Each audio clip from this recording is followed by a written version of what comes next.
is the future of Indian trucking that we are bringing in the form of the Pro 1000 and the Pro 3000 series. What you see the truck behind me is the Pro 3000, which is the emerging premium segment of trucks, which is from the 10 tons to 15 ton GVW. And we're bringing this into Karnataka, which is a very important state for us, which accounts for 7% of our total volumes. And the truck that you see there is the Pro 1000 series, which is going to replace our current range of trucks called the E2 Plus. And this is all in the 12 and 13 ton GVW category. Just tell me about market in South India. Market in South India is a very, I would say, well-informed set of customer that we have. We have a very good penetration in the southern markets, excellent distribution network. We have a market share of close to 38%, 38% in light and medium duty trucks.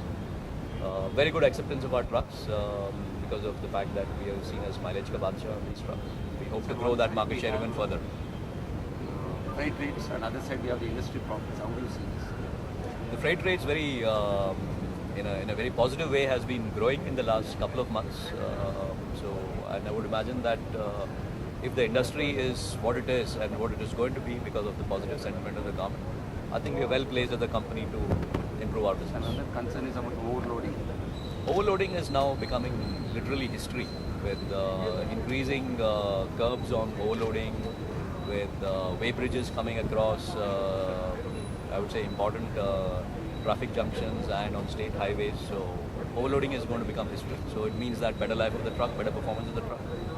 So I think good days are here, literally on that front. Where is the review to expanding overseas? As I mentioned, with Volvo, we're working for the Africa and the Middle East markets and the Southeast Asia markets. Thank you. Thank you so much.